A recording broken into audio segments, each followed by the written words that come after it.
Buy Black Podcast, episode 28. Break into the real estate business without a whole lot of cash by buying and selling land.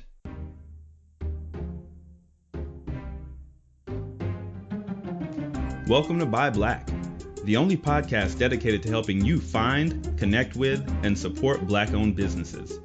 We're on a mission to bring consumers and business owners together to ignite the global Black economy. I'm your host, Jarrod Jones, and if you're a Black business owner or a socially conscious consumer, you've joined the right community. Ready? Let's get to work. Everybody, welcome back to Buy Black. Thank you for joining me today for episode 28 of the Buy Black Podcast. Here in just a few minutes, we're going to jump into an interview that I'm bringing you today with a good friend of mine named Jared Woodley. Jared and I went to high school together back in Little Rock, Arkansas, and he's going to be talking to us today about getting into the land business when it comes to real estate, moving properties that don't have houses or any permanent structures on them, and how that can be a low barrier to entry, low cost way to get into the real estate game. But before we can get into Jared's interview, I wanted to go ahead and cover a few housekeeping notes because there has been a lot going on in the last couple of weeks, and I just wanted to catch you guys up to date on what's happening with the project. So first of all, I wanted to get into some new reviews that we had. We are up to 14 5-star ratings on iTunes. Really appreciate that. And over at the app on the iOS store, we are up to, I think, 11 or 12 5-star ratings. And even though the Android app just launched in January, we are already up to 9 5-star ratings on Android. So I really appreciate you guys being out there, dropping those reviews on the different platforms. It is really helping a lot more people find the show consistently. I've been seeing over the last few weeks, the number of downloads are continuing to stay high, even on days where an episode doesn't come out, which really isn't normal. Normally you'll have a spike on the day an episode comes out, and then everything just kind of drops off for the next few days. But because of all the promotion you guys are helping me do to get the show out in front of more people, consistently seeing more and more listeners jumping in during the week, finding this show, and it is all thanks to you. So greatly appreciate that. Over on the Android app, we actually have 4 new reviews for the Android app. So I wanted to go ahead and share those with y'all today. Start off with the one we got from Scoop, aka Jamil Robinson.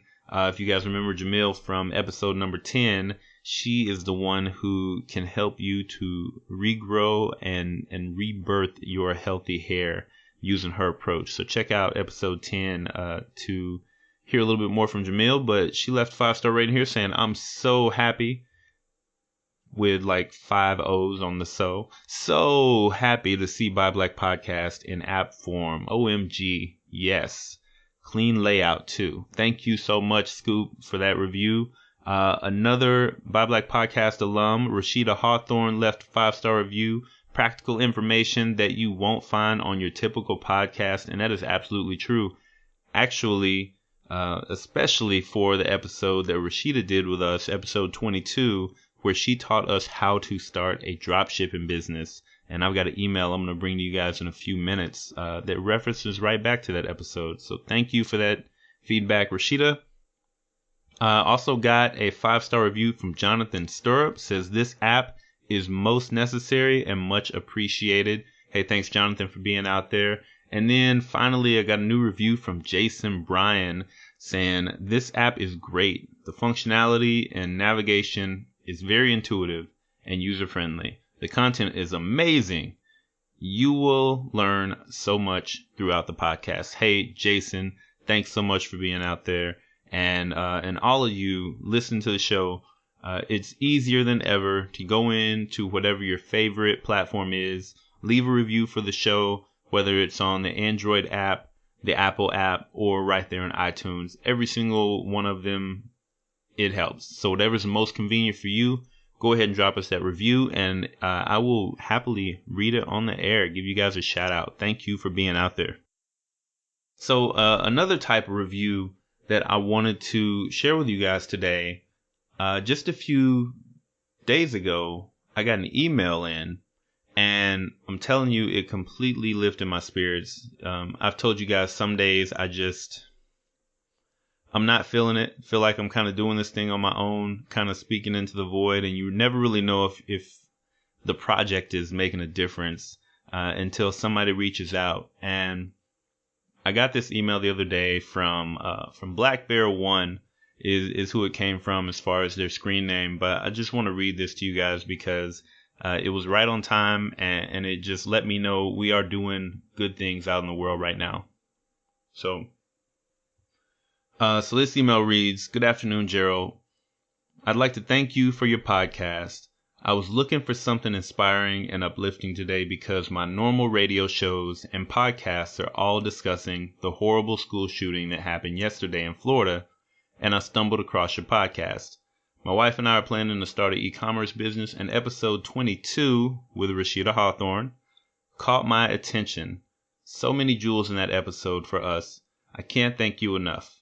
So for now, I can at least give you a 5-star review and share a link with everyone I know. Thank you, thank you, thank you to you and Rashida for sharing. I'm now a dedicated listener. Please let me know how else I can help to support you." Man, guys, I tell you, that was right on time because that's exactly what I want this show to be. I want it to be positive. I want it to be uplifting. And I want it to be inspiring, especially from the standpoint of I'm not going out and trying to get these, $1 million and $1 billion interviews. I'm not trying to go out there and talk to people who already have made a name for themselves and everybody in the world knows who they are and build my clout up for being associated with those people. No, you guys have been listening to the show. And there have been some incredible business owners on this show. Guess what? They are like you. They are like me, right? They are going out here into the world, wanting to make a difference, and just doing incredible things. And it shows you that, not only are we full of talent, people all around us, completely talented, completely dedicated, completely capable of changing the world, but you can do it too.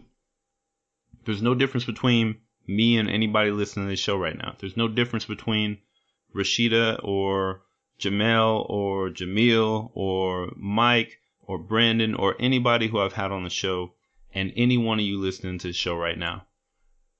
We can go out and we can make our own dreams come true, and we can teach other people how to do it. What makes, I believe, this project exceptional is that it is us. It is our community. It's not a bunch of talking heads coming on here and telling us how they made their first 50 million, right? It's us out in the community saying, hey, I'm in the process of making my first million. I'm in the process of making my first 100,000. I'm in the process of making my first 10,000, right? And it's completely relatable because you can see a person and say, oh, that person is a couple of rungs up the ladder, a little closer than me. But I can see where they're at, right? And I can follow in those footsteps. I can make this happen if they can make it happen. And that is what I love about this project. And I'm glad that it comes across that way. I'm glad you are out there and on a day where all the news gets focused on, the story that's going to get them ratings and this, that, and the other. I'm not trying to do that with this podcast. Yes, there's important things happening in the world. Yes, there's tragic things happening in the world. But this podcast, this platform is not designed around that. I'm not trying to just have clickbait and get the latest, greatest thing that's in the news and put my title about that so that everybody comes and finds my podcast so we can talk about the same stuff everybody else is. No, there's other platforms for that. We are here to build. We are here to uplift. We are here to grow. And that's what these episodes are going to be about. So, I say that to anybody out there. If you ever having a tough news day and you just got to get away from the negativity or whatever it is that's out there, come find an episode of Buy Black Podcast and just connect with somebody who's on the show and let's focus on the positive. Let's focus on the building. But thank you for that email. It really, it lifted my spirits on a day that, as anybody can imagine, was not the most fun, not the greatest. So, well, all of that, last thing that I wanted to talk about here is kind of the same as what we were just saying, the community aspect of this. Another little story here. A few months ago, I got an email from one of my listeners out there. Tara, you know who you are. And we connected and we talked about, helping to get set up with e-commerce business, this, that, and the other. And we've connected a couple of times in between. But then I got an email this last week from another woman who said, hey, my friend told me if you want to get started in this podcast thing, you want to connect with this guy because I've asked him questions before. He's answered my questions thoroughly. I bet he'd be able to help you out. So I connected with Danielle and here I'm in a position to be able to help another, Black woman in our community trying to build a platform that is designed to empower Black women, to empower each other. And I can help her get her podcast started and off the ground. That never would have happened without the community that we're building around this project together. So I just put that out to you guys because to me, none of this matters. None of these episodes that we're putting together matter if we're not reaching out and communicating with each other. If you need something, if you're not reaching out to me or reaching out to somebody that you have heard on this show and saying, hey, I want to learn from you, or I need some help from you, or I need some guidance or direction. If you're not picking up the phone or picking up the email and doing that, then we are wasting our time here. This is all about building a community of people who feel comfortable enough to reach out and say, I need help, or I want to help you, and then to just make those connections happen. This is what it's supposed to be about. So for those of you who have reached out to me and said, hey, I need help with this, or hey, I've got somebody who you might want to talk to, that's what this whole thing is about, and I really appreciate it. And for those of you listening thinking, I don't know what I would say, or man, I don't know if this person would really be able to help, the worst thing that's going to happen is that either I or whoever you reach out to is going to say, you know what, I don't have the answer right now, but I probably know somebody who does, and then we can get you connected. So keep on with that connection. Pick up the phone, send an email, whatever way it is. If we are not starting real communication between each other, aside from me coming out and just talking to you once a week on this show, then we're not really fulfilling the purpose, right? And I love that we have been able to make real change in real people's lives in the 7 months that this thing has been going on. But we got to elevate in 2018. And that only happens if all of you out there start pushing information back to me, pushing it back to the folks who have been on the show just as much as I'm pushing information out to you. It's got to be a two-way conversation so that we can really figure out what the community needs, and then we can start building it and getting it out there. So that's all I have on those things. Final close up for the housekeeping things. I just did a feature today on the Mocha Minutes podcast. You guys will be able to hear that this coming Tuesday. Mocha Minutes is hosted by Stephanie Williams. Actually did a Black Panther recap episode with her and Brandon Carr on her show. So if you want to check that out this coming Tuesday, just download Mocha Minutes podcast. As well as that, I just put up merchandise on the show or on the website for the first time. So if you are in the podcast group, or if you like the podcast page on Facebook, you would see that I did a poll the other day, potential slogans to put onto a shirt. And based on the feedback, I've got a t-shirt and I got a coffee mug with the most popular slogan that we had out there. It says, "Don't ask permission, change the world" by Black Podcast. So if you are out there and you want to start getting some Buy Black Podcast merch, there's going to be new designs, new slogans that I'll be putting up there periodically. But it was time to just go ahead and get that out there because I've had some people asking about merchandise, t-shirts, things like that. So this is our start. and I'll put this out here to you now.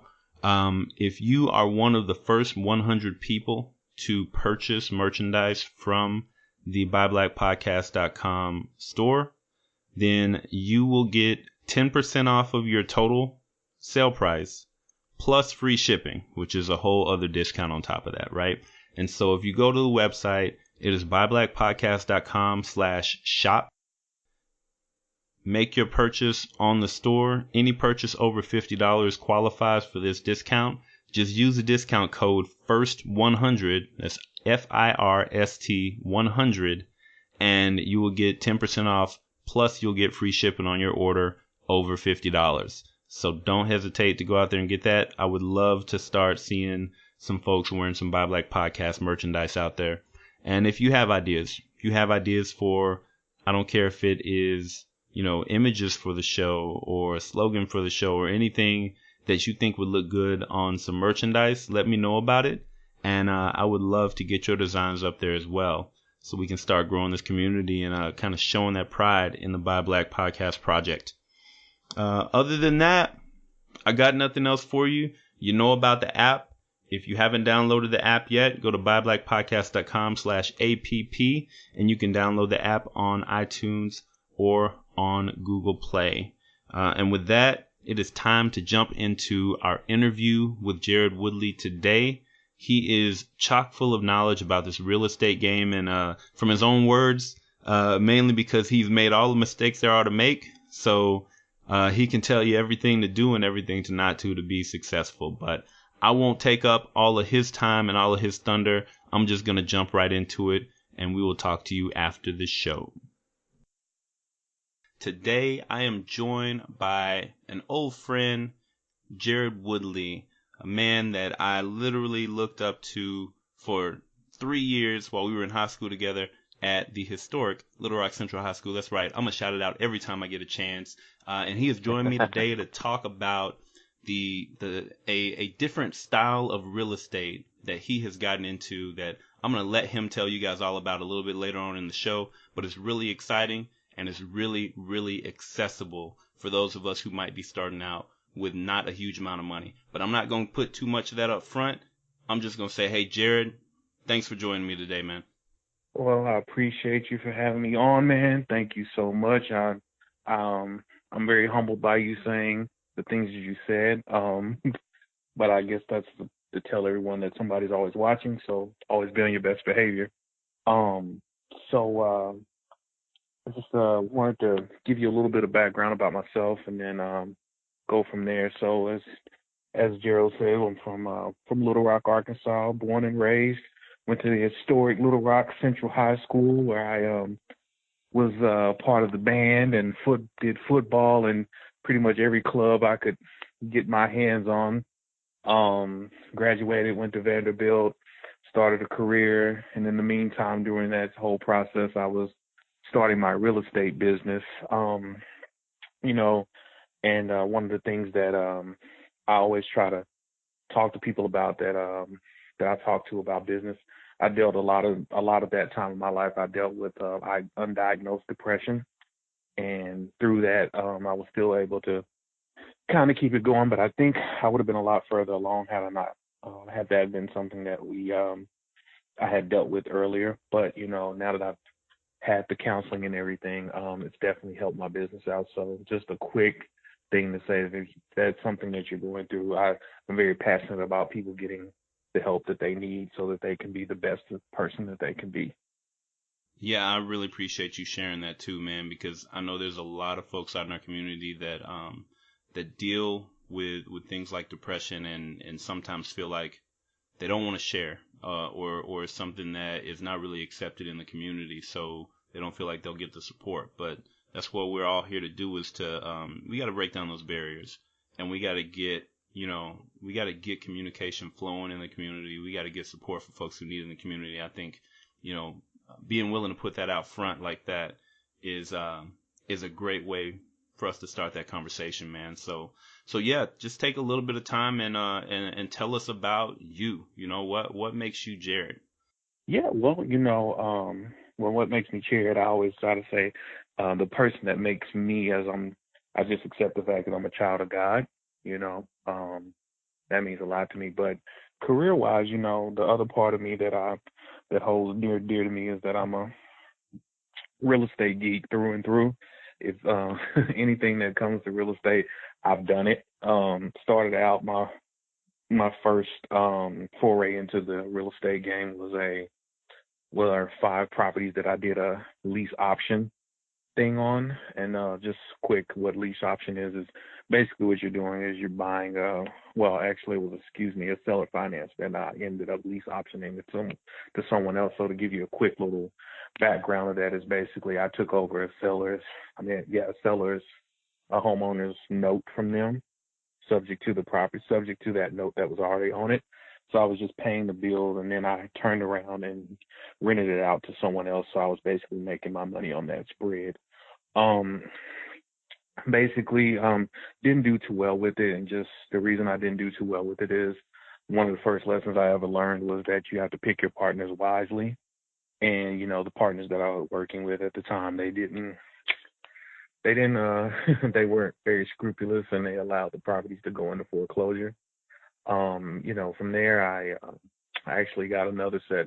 This is all while I was in college. So that was one of the reasons I always tell people, if you're going to get into this game, be wholehearted in it. You know, try to, you know, get away from as many distractions as possible. Sometimes, you know, I know you have family and, you know, your work life and everything. You have to find that balance. But if you're really going to be about this business, you got to put as much into it as you can. You'll get out of it what you put into it. So I was neglecting it, you know, from the reasons I spoke before about the undiagnosed depression and trying to be in college and trying to manage 5 properties from 5 hours away. It just didn't work out. So then from there, I actually started a rental business where I ended up owning 5 more properties. And I always had big, ambitious goals. So I wanted to buy up a huge section of Little Rock in an area that's been a little dilapidated for years and still kind of deals with those issues. So I ended up buying 5 houses. I was going to buy the whole neighborhood, but I learned very quickly, again, lack of capital and ambitious goals can really derail your process really quickly. So I kind of got tired of being a burnt out landlord, dealing with, as I've heard it called, tenants, termites and toilets. So it was always somebody didn't pay, I was calling out an exterminator, or I was fixing somebody's problem. So kind of got burnt out on that. And so anyway, ended up giving a couple of those properties back to the bank, actually. I ended up selling 2 of them, and the other 3 I gave back to the bank. So then my next foray, as I actually did a rehab in Little Rock. So I took an old historic property, and it was in bad shape. It was a complete burnout. And so I decided to take that, and we spent a lot of money, found out this was basically after 7 months of hard work, basically the end result of it was I broke even. Somebody got a wonderful house in the process, but by the time I paid contractors, the project manager, the mortgage company, after I paid everybody, there basically wasn't anything left for me. So, and then from there, I ended up meeting with one of my second mentor in the real estate game, which was, we worked on a project in downtown Little Rock. There was a renovation of 7 historic buildings, and we were using historic tax credits and LIHTC financing to take 7 buildings. It was about 500,000 square feet and do like a mixed use development. So retail and office on the bottom floors and apartments on top. And as of actually a few weeks ago, I've heard that after years of bad management by those people, that actually these properties are probably be all done by the summer, and I'll finally maybe make some money off of that, but it'll probably end up being more of a break-even thing too. So I always tell people I'm actually probably one of the best mentors they would ever have in real estate, because I've made every mistake that you could probably make. And so I could definitely, if I can't teach you how to make money, I can definitely teach you how to not lose any, you know. So So that's why, and today that's why I'm here to talk about what my new venture is that eliminates a lot of the risks that I have had in all of those other product classes, and how, doing this is finally put me in a position where I'm actually making money and not losing it every month. Yeah, so that I think is what people are here to find out about, right? How do I get into this real estate business without going down those rabbit holes and going through those pitfalls? Because, that's one of the things that kept me from going towards real estate for a long time, is I felt like you got to either have a lot of money to invest or a lot of somebody else's money to invest, and it's a whole lot of work. That's what I'm always hearing. So, I mean, talk to me about that. Just how much work is it to try to, squeeze some blood from that turnip when you're getting into the real estate game Right. so young? Right. Well, here's the thing. I think, I want to preface what I'm about to say by saying that it is work. I think what a lot of the misconceptions about real estate is that you go buy a property, right, and then you sit back and collect a check, and that's it's a business, you got to work. It's just like if you had a restaurant or whatever other business that you might get into, you have to work it. But one of the things that I think a lot of real estate investors fail at, and like you said, is they don't have a lot of capital, or they don't have the background. A lot of people that end up making it in the big leagues, if you will, have some type of formal training with it, or they got it because it's a family business and they just they basically were born into it. So what I do, but because of lack of capital and like I told you before, not wanting to deal with the 3 T's, tenants, termites, and toilets, I started doing the land business. And the reason I like the land business, basically the way I got started was, one day I was kind of sitting up looking at my computer, really frustrated about the real estate game and, dealing with all the issues I've had. And I was like, but I love it. I didn't want to walk away from it, even with all the problems. It was just, I just didn't know how to make it work. Well, I didn't risk so much money and put a whole bunch of time into something only to have 7 months later or 5 years later come back and be like, there's no money for me, but I did enjoy I guess you would call it the artistic side of having something that was, something that I built that looks great, but I'm like, okay, I need some money too, Right. I like to be able to take care of my family one day. So, I went, just did a Google search, came across, I was just like, okay, well, what is the easiest thing that, what is the number one thing that people do, or what is something that I can do that not a lot of people are doing, right? And so that led me to, I was like, okay, I never hear anybody talking about land investing. I was like, can you invest in land? How do you make money from that? So I went on, I just typed in the Google search, land investors, and then, wasn't a lot of information out there. And, just so happened to run up on landacademy.com. I liked what they were talking about. I'm always frank and honest with people. They do have a little bit of the guru side of it, but the reason I do like them, and they're not like a lot of other gurus where people, they're like, hey, come to our conference for $500, and then you go to the conference and they try to upsell you for $5,000 more. Yeah. They do that type of thing. It's like, hey, this is how you sell land. And yes, there is a subscription service, but guess what? You were going to pay that amount of money anyway for the data, so you might as well just give it to us, Yeah. And I was like, and I actually called the company that they contracted through and said, hey, I just want to go to you guys directly. Can I use you guys directly? And they were like, sure, but is that, and it was actually 3 times more than what, I would pay through them. Yeah. I was like, well, this is a no-brainer. So basically, so just to give you a brief rundown, basically what I do, and I'll explain to you why there's a subscription service through them.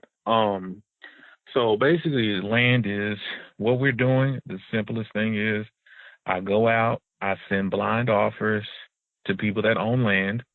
They call me and they say that I'm getting 3. I get 1 of 3 responses. You're out of your mind. I'm not selling you my land for that price. Or I don't like that price, but can we come up with something else? Or they say, yes, I will sell you that land for that amount of money, right? Mm-hmm. And I basically take it, I market it through several different websites like Craigslist or LandWatch or any other websites, Facebook marketing, YouTube video. I can get somebody to go out there and shoot a video of it with a drone and put it on the internet. And, you know, somebody calls me and says, hey, I like that piece of land. And, you know, they'll put in their credit card information on my website and buy the land. I'll transfer the title and we're good to go. The reason I like that is not once during that whole transaction, I didn't even have to see it if I didn't want to see the piece of land. I never had to deal with the tenants, termites, toilets. I never had to go out to it. I didn't have to do any of that. And a lot of people are like, well, really? Well, how much does that even cost? I mean, I sometimes can buy a piece of property, an acre of land, like in, you know, more of the arid desert climates in Western United States. You could probably buy piece of property, an acre for like $500 and turn around and sell it for $2,500. Wow. You know, so how quickly does a transaction like that happen? I mean, it could take, I've seen them happen. I'll give you an example. This deal didn't actually work out for me, but I can tell you how quickly it can happen. And this is actually something good for everybody to do where they don't even have to spend any money. They can just get into the real estate game really quickly. This is no money, nothing. And this is a really quick what happened. I went on Craigslist, right? I put down an ad that says buy, you know, I picked the county, or picked up a Craigslist market. I put in I buy land, you know, and, you know, I put in my website and everything. The next day a guy called me, said, hey, I got this piece of property. I called him. We made a deal right there on the spot. You know, we negotiated a little bit. He said he would sell it to me for $2,250. Right. Mm-hmm. I said, okay, sold. And, you know, before we even, you know, transferred title, I was already marketing the property. You know, I went right back on Craigslist, put that property up for sale. And a guy contacted me. He was actually, you know, unfortunately, he was a victim of a hurricane. He said, well, I got to get, you know, I'm getting away from, you know, the coast. Mm-hmm. And he asked, he said, yeah, I'll buy. He's like, well, what do you sell it to me for? And I told him $5,000. So, and he was willing to pay me $2,000 down and $100 a month until it was paid off. And basically I had a cash flow, you know? Yeah. And that was literally a week, the turnaround time. Now I'm going to tell you the deal did not, you know, just, you know, being candid, it did not work out. And the only reason it didn't work out is because the gentleman that was buying it from me, he wanted to move a mobile home onto it, and it wasn't zoned for mobile homes. Yeah. So that's the only reason the deal didn't work out, you know. But that's how quick, you know, if everybody on here wanted to get into the real estate business tomorrow, you know, go on. You can come to my website and ask me how to do it, you know, thelandbank.com. Just send me a message. I'll send you the exact script that you need to do. Put it on Craigslist. I guarantee you somebody will call, and that day you'll be in the real estate business. So, you know? So quickly, do me a favor and let's break it down, right? From beginning to end, what are those steps going from I just heard about the land business to I'm up and I'm running, and you know, and if it's Land Academy, if that's the route that you want to talk about, then that works. But what are those steps? If I want to start right here, right now, boom, what do I need to do? Okay, so number one thing, I'll say this: if you're really serious about it, you know, you're not just playing around with it, I would say you need to have about $5,000, and that's realistically. And the reason I say you know, if you go to Land Academy route, which is the one I prefer, that's going to cost you about, you know, you can get you can go two routes with them. You can either just buy the data sets, or you can buy the education, which is like, you know, I think it's maybe like $900, where it teaches you how to go through the whole process. You don't have to do that. You know, you can just buy the data information, which is like $250 a month, and there's a reason for that. So what we're doing is we're sending out blind offers. Okay, most gurus will teach you, will just send out a letter and say, are you interested in selling your land? Well, of course, everybody's interested at the right price, right? Well, the reason what I do differently is I'm actually sending out a real offer. I've done it, and that's what the data set for. It's basically, so there's 3,300 counties in the United States, right? Mm-hmm. And this has the information is basically through CoreLogic. You can go look up CoreLogic, RealQuest Pro. That's what everybody uses to get data. Like when you get when you get a mail from your credit card offers and all that, they use the same data, So you go in there, and the reason we're doing this is, like I said, we're sending blind offers, and we're not sending, do you want to sell your land? This is saying, hey, our records indicate, public record indicates you own 20 acres at this APN, which is our assessor's parcel number, which is how assessors in each county identify property by assessor parcel number. And we want to buy that particular 20 acres for $5,000, right? If you're interested, send this letter back, sign, or call us or whatever, right? Okay. And and basically for probably every 1,500 of those letters you send out, you'll probably buy, anywhere between probably 5 and 15 properties. If you scrub the data right, and like I said, in Land Academy, they teach you how to scrub the data and do all of that. Which scrubbing the data is basically cleaning it up. If you buy this data, it's gonna, sometimes there's outliers. You don't want to send letters to governments. You don't want to send them to certain LLCs. You're just wasting your time. So you want to scrub the data down and make sure that it's right. And you send out those letters, and basically, you'll get calls back. You'll make deals here and there. Sometimes you'll get a little bit. If you got hopefully you got some thick skin. I've been cussed out a few times because people are very partial about what they think their land is worth, Mm-hmm. You just smile and grin and, say, you're welcome to throw that letter away. You'll never hear from us again, and move on to the next person. And then what you're basically going to do from there is when that person sends you that letter, when a person sends you a letter back or, decides they want to sell, you tell them, hey, I'm going to have a notary come out to you. I'm going to they're going to bring you a cashier's check, and we need you to just sign the deed over. You record the deed, the property's now yours.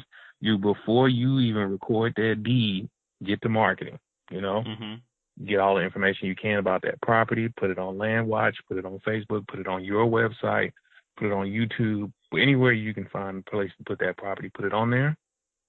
You're going to get calls, and when that person's ready to buy, you do the same thing. You say, hey, Mr. and Mrs. Smith, you're going to buy this property. I appreciate it. I'm going to send a notary out to you with the deed. As soon as I get that check from you, they're going to sign that. You're going to sign that deed right back over to them. You cash that check and you move on. The beautiful thing about it is, not once do I ever have to see the property. I'm not dealing with tenants, termites, toilets. And sometimes, this transaction can be as quick as a week. Sometimes it's longer, but I'm not dealing with anything. I'm not dealing with mortgages, having to, that's the beautiful thing about it. You don't want to get over leverage. If you say you do buy a property for $5,000, right? Mm-hmm. And, it doesn't move as quick as you need it to move, right? You want it to move, I'll say. It's different than when it's a house that's not moving, right? Because you're paying a mortgage every month. You're worried about somebody could damage it. You're paying insurance. There's all this overhead. If it's $5,000 and it sits there a little bit longer, I hate to have $5,000 sitting out there, but I'm not paying on it every month, Yeah. It's an asset, and the worst thing you're going to have a monthly payment on is property taxes, and most counties you can go 2 or 3 years without paying those before they take it from you. I'm not advocating don't pay your taxes, but if you're in a situation where you can't, it's not like if you miss a couple of house payments, they coming to get that house.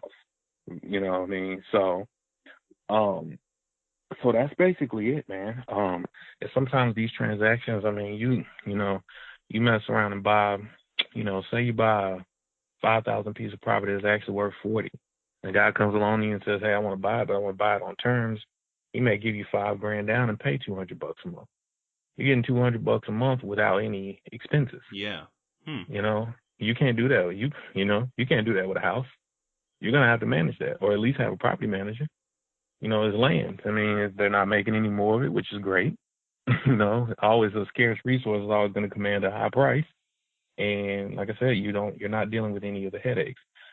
Most people don't pay those. And the funny part about it, especially in those terms deals like that, where they're paying money down and, you know, paying a little bit every month. A lot of times they don't finish out the payments, but at that point, he's paying me $5,000 down for a piece of land that I only paid $5,000 for. Guess what?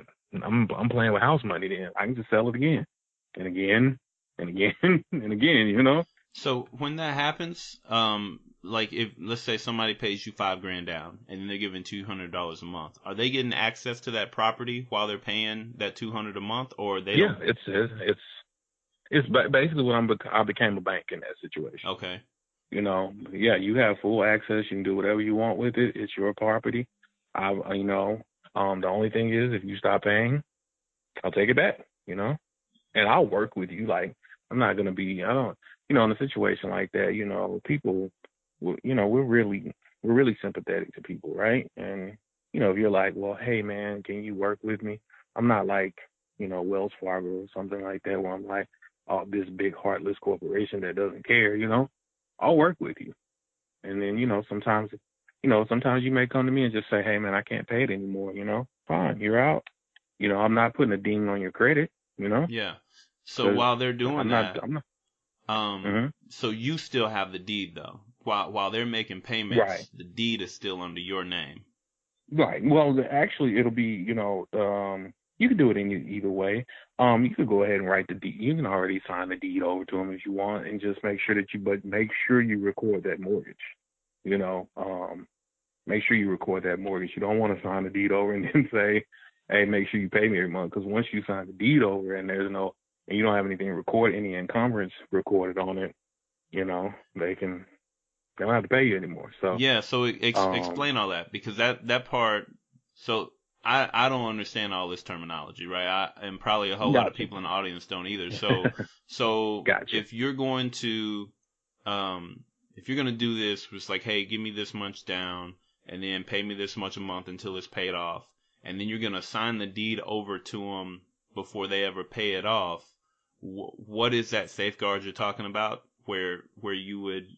It's just like if you had a house, right? So like if you buy a house and you got a mortgage through like a Wells Fargo or something like that, they're going to record a mortgage, right? That basically says, hey, this guy owes X amount of dollars, you know, Jarrod owes X amount of dollars, and until he pays that off, you know, we have a lien on it, an encumbrance. Basically, an encumbrance is, you know, anything that you put on a property that says you don't have clear title to this property, you know, like there's a mark on this property that until you clear it up, you don't have the right to do anything you want with it. You know, I can't just go sell it whenever I feel like it or anything without taking care of this encumbrance or this mark on the title. Okay. So that's what I'm doing. I'm taking and that's what it is. It's a mortgage. It's a document that I take.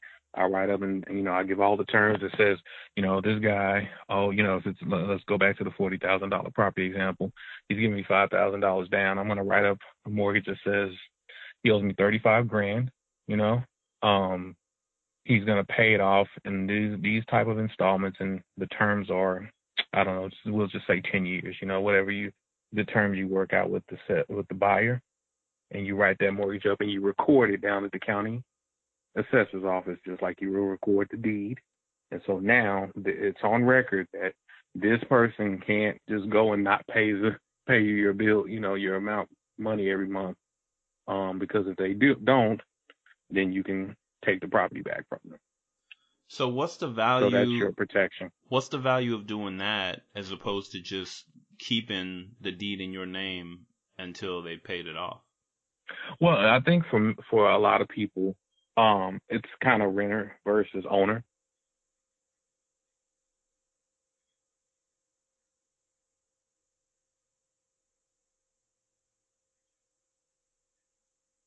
That they actually own that property, as opposed to if I say, hey, just pay me every month and I'll make sure that one day you get this property.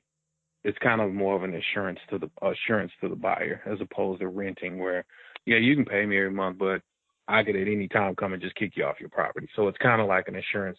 The deed is an assurance to them that says you are welcome to do anything on this property that you want to that isn't illegal, within the confines of the law. And the mortgage is an assurance to me that if you ever stop paying, I can come take the property back. Got it. Okay. Whereas yeah. Okay. Yeah, that makes a whole lot of sense. So I asked about getting started, and then the question about the mortgage. So, I guess the other thing that I would want to know about this for me, you were talking about preferably starting with like 5,000 in the bank. So how many average deals can a person expect to be able to do per month? And let's just say that you're doing it just like you said, full time. I'm scrubbing down the list.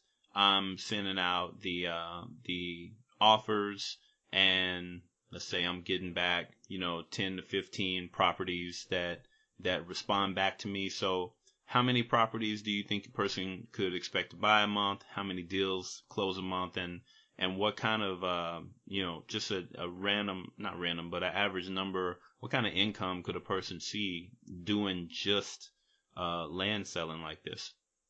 Well, I think, that's a complex question. The big overarching answer is really as much as you want. There's not really a set, but if I wanted to get into the weeds, if you will, or really drill down deep, I would say, let's say you're a person with a job and everything, and you can only do this part time. Let's say you can do the weekends, right? You can't do anything but the weekends. I would say, maybe send out, I think a good number to send out always is 1,500. If you're going to send out a mailing campaign, sending out 1,500 to 2,000, maybe do that once a month. And, what you'll do, you'll send them out the first week. You'll probably start getting calls the next week, so let's say we'll do a 5-week thing. So week 1, you'll send out letters. Week 2, you'll get calls. You'll start looking at the deals. Week 3, you'll make, you'll scrub down and, start buying property. Week 4 and week 3 also is when you'll start marketing them. Week 4, you'll start getting calls back about, people that want to buy it. And then probably week 5 is when you'll start closing some deals. So like I said, you're probably looking at anywhere between 0.5% to 1% response rate on 1,500 to 200 to 1,500 to 2,000 mailers. So we'll say, let's just, be conservative and say you can do, that's easily 5 deals a month, and it depends on what you send it out to. You can do the smaller mailers where you're buying, $500 acre parcels and reselling them, just say you want to double your money so you can get off of them pretty quick. That's an extra, you're buying them for 500 and reselling them for 1,000, that's an extra, what is that? That's an extra $2,500 a month, Okay. So I think that's probably bare minimum there. I think realistically I would say the average person, if they really dug their heels in and they put their all into it, extra $60,000 a year is easy. That's easily attainable. Okay. That's good money, man. Yeah. And this is something you can do part time. Right. Because that's the thing. What you could do, and again, this is kind of getting into the weeds of it, but I'm happy to talk about it. Some of the things you learn. I think the first one you should do everything yourself before you start automating processes. But some of the things you can do, you can hire out because you're going to get a lot of calls. So, one of the things I would say do is definitely look into a company like Pat Live. That's PATLIVE.com. They do answering services, but basically it's a call center for you. So when you start getting calls, they can take down information and then just send you those deals so you can look them over in your leisure time at night or on the weekends. So you don't if you're at work, you won't be getting calls all day, Okay.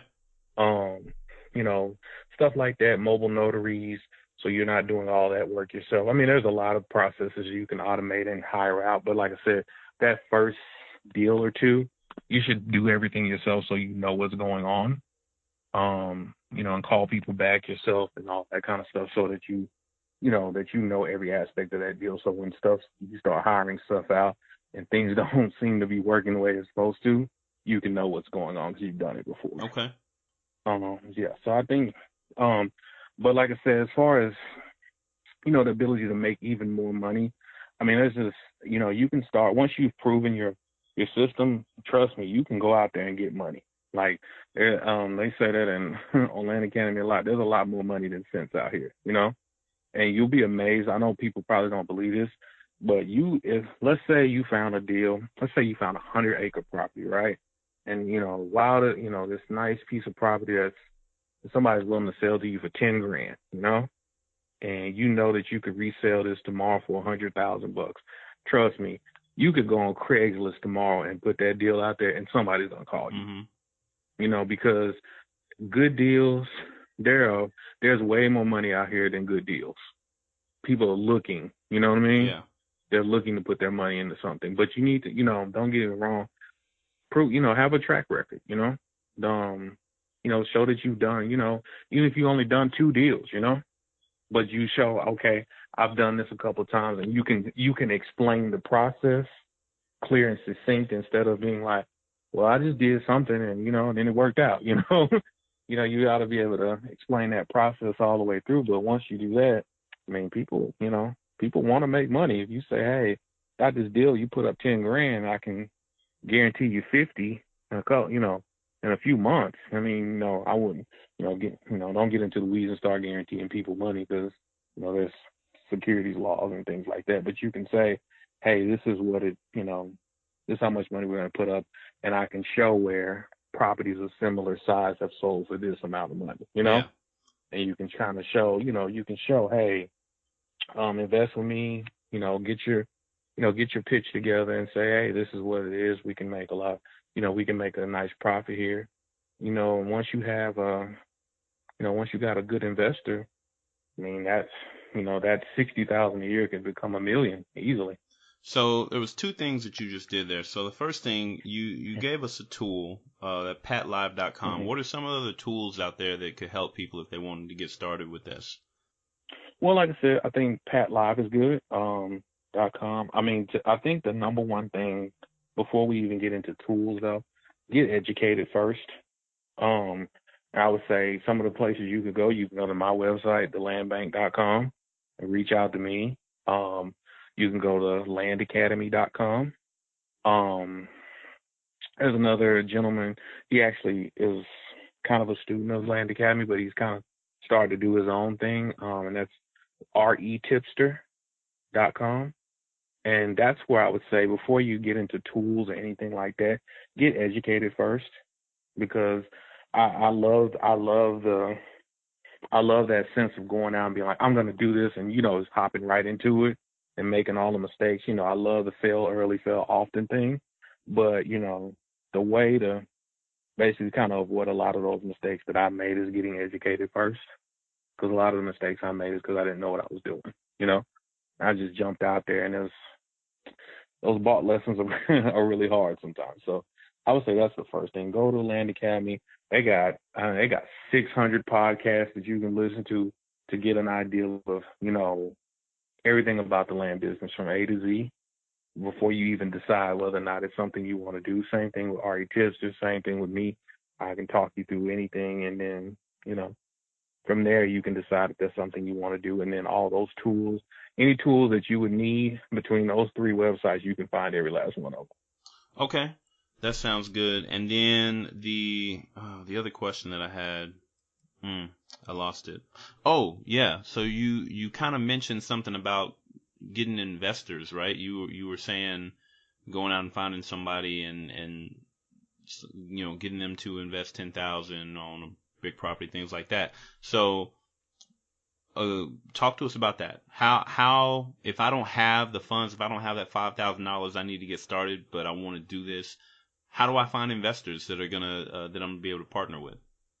Well, I think, you could go I think you start with family and friends, to get that 5 grand. Me personally, if you can, I'm very sensitive to the idea that not everybody can just go and, have $5,000 tomorrow extra to play with. But I would say if you're able to, maybe work with your family and friends and say, and humble yourself and say, hey, I don't have to make money on the first deal, right? Just prove the concept. Maybe you say, hey, mom, dad, sister, brother, friends, whatever. Hey, let's invest in this project with me, 5 grand, and you bring them all the profit, and say, hey, will you do it with me again? Once you have a proven concept, that's what I think a lot of people fail to do. I think they want to make that money so quick that they're not willing to kind of eat that dirt for a bit. So I would say that would be your first thing, is just reach out to family and friends. And then once you have proven yourself, like I said, just list the deals online. Go on your Facebook feed and say, hey, I have X deal, inbox me. Go on Craigslist, say I have give the details of the deal. Don't give everything away, obviously. Not maybe the parcel number and all that, because they may go do the deal behind your back. But once you have it under contract, it doesn't matter. You can go ahead and they can invest with you. But I think that's your thing is, start with family and friends if you can't save the money yourself.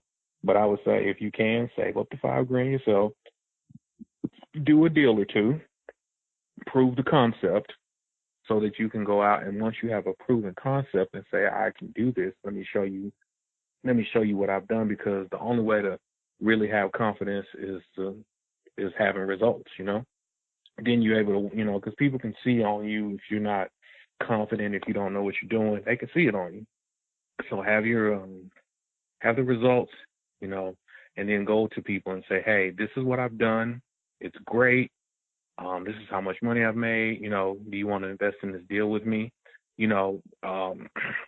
Realistically, the best scenario is to reach out to people before you even have a deal, because once you have money already in the bank, you can move a lot quicker, But for us people that may not have 5 grand, I would say that's where you start.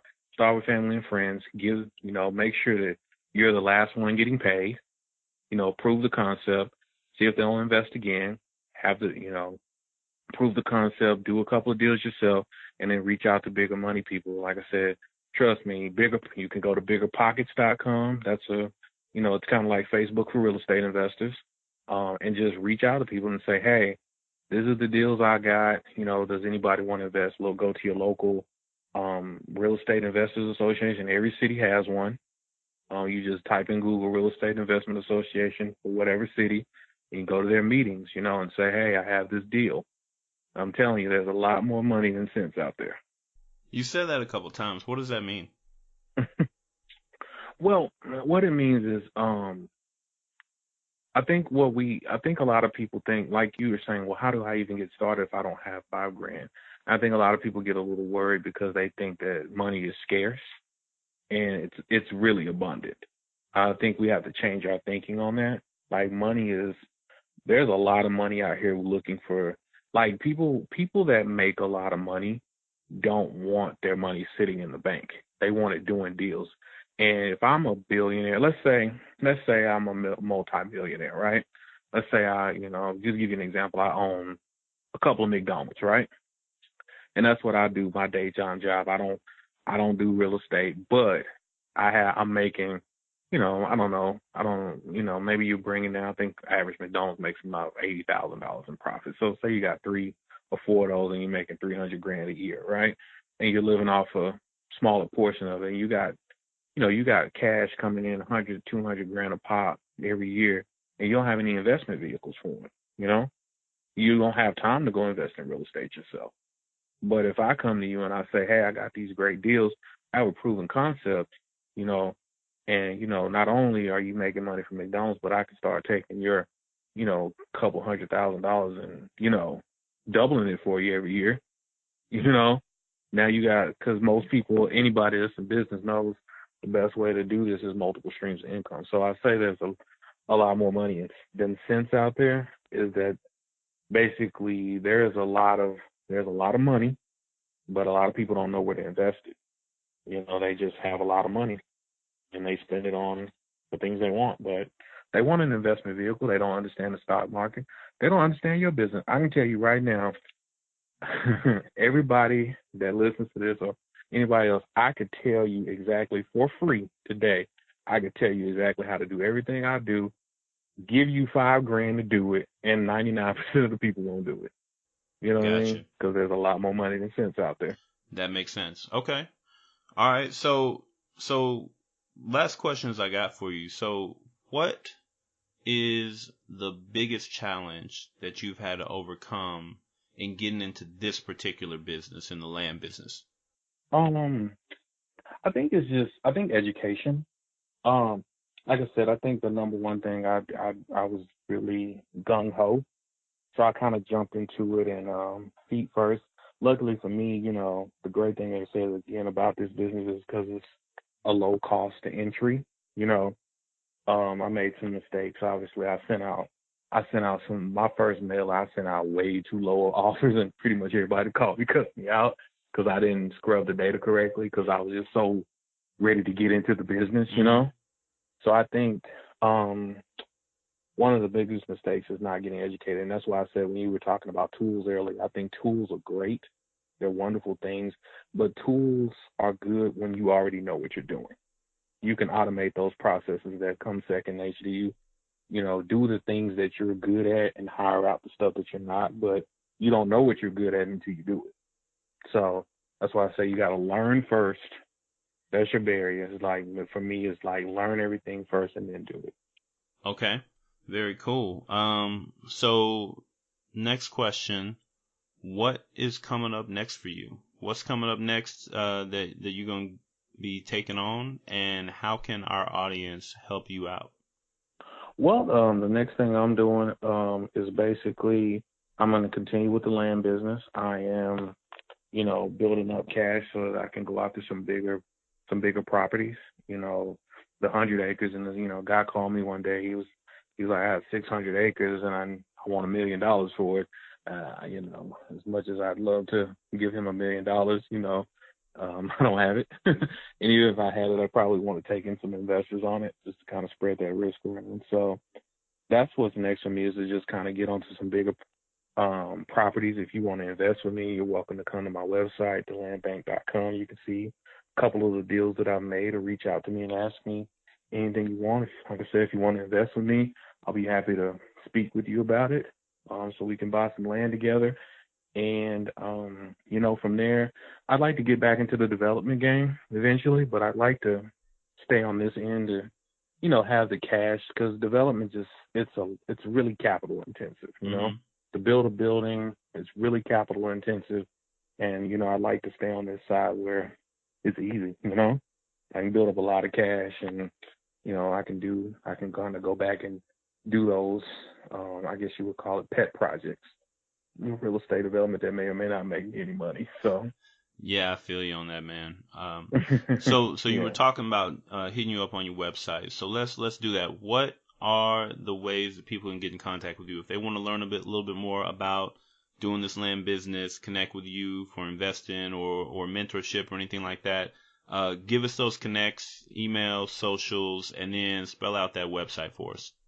Okay, so thelandbank.com, so it's TheLandBank.com. I did bank like the European version. You can hit me up there. My email address is on there. It's Jared@thelandbank.com. Business number's on there, 501-291-1782. Instagram is my name, Jared Woodley. Facebook, same thing, Jared Woodley. I don't really do Twitter a lot, so probably wouldn't get a quick response through there, but email is probably the fastest way to get to me. I screen a lot of calls because I have Pat Live, so probably the best thing is just to email me or go to the website and send me a message on there. Sounds real good, man. Well, I appreciate you coming out, telling us a little bit about this land business today. It's a side of the real estate game that really does interest me, because I'm all about those things that are, low barriers to entry, low level of engagement and a pretty good profit margin. And this sounds like one of those ways to get into real estate where people can get to that. So before we get out of here today, I have got to let you give us that last question for Buy Black Podcast. What is your number one piece of advice for our community? It's something I haven't said today at all, but my first mentor was my cousin. When I first got started in the real estate game, I didn't have any money. I didn't have any money or anything. So I wanted to, this business is about leads. It's about lead generation. It's about volume. You got to get out there and market. I didn't have any money to market, so I called him up one day. I was like, man, I don't have any money. I don't know what to do. And he told me, do something, I was like, what does that mean? He was like, just do something. And so, it got my wheels turning, and I decided to, instead of, since I didn't have money to send out letters, I took my last ream of paper, printed up a bunch of flyers that said, I buy real estate, and I walked around my neighborhood putting it on doors. And before, I think I was out there for 2 hours, and by the time I got home, somebody had called me, and I almost bought a piece of property within a week. It's just only reason I didn't buy it is because it wasn't a great deal. But that's my advice to people. I want you to get educated and all that, like I said earlier. But my biggest piece of advice is to do something. Don't sit around, don't wait, do something, whatever it is, and keep your, and the reason I say that is because I'm guilty of it too, is paralysis of analysis. I'll keep thinking about it. How can I do it the best way? So if that's what you're doing, like, do something. Just do something. If you fail and mess up, it's fine. Don't let your ego get in the way of that, of, failing at something or worrying about what other people think. Just do something. I like it. Well, I appreciate it, man. And that is pure gold. Just get off your butt and do something, and everything else will start working itself out. Well, Jared, hey, I appreciate you joining me for this episode today. This one is definitely one for the books. I think the first time that we've really gotten into talking about the real estate game, but it definitely won't be the last, because, real estate is one of those huge markets out there that, at some point, that's what you want to get into. Like you said, there is a finite amount of real estate out there in the world. They are not making any more land except, maybe in Hawaii and those places where volcanoes make the islands a little bit bigger. So getting in there, getting your hands on those assets is definitely something that appreciates over time. And we need more of that in our community. We need more ownership of both land and businesses. So we'll definitely be talking about real estate over time on the Buy Black Podcast. I love it, man. I appreciate you having me, man. All right, sounds good. Well, hey, Buy Black Podcast community, that is it for this episode number 28. We will catch you in the next show. All right, guys, that's it. Great episode with Jared. Very enlightening about the land business. And as you just heard me say, we're going to be coming back around to real estate a little bit more often on this show, because it is one of the best ways to be able to build wealth. And getting into the land side of it is a really low barrier to entry way to get started in real estate. Before we get out of here, I just wanted to give you a quick reminder. If you go down to the show notes, you'll find the link to buyblackpodcast.com/shop. That's where you can find the new Buy Black Podcast merchandise. We have men's t-shirt, women's t-shirt, and a coffee mug, the first products that we have available up there. And again, if you are one of the first 100 to make your purchase on the Buy Black Podcast store, then you will get 10% off your entire purchase plus free shipping. And so all you need is that coupon code FIRST100, FIRST 100, and you can get that discount. Other than that, you guys know about the app, buyblackpodcast.com/app to download. And also, that's the place where when you introduce people to the show, rather than trying to get them to fight through all the different podcast things, hey, just have them open up a browser on their phone. Go to buyblackpodcast.com/app. They'll be able to download the Apple or the Google version right from there. saves you time and energy. It's the quickest way to get this show in front of new people. And I ask you to keep continuing to help me spread this word, spread this message, get the show out to more people so that we can connect with, we can grow the community, and we can keep on doing great things in this world. Hey, thanks so much for being out there, joining us today, and I will catch you in the next episode.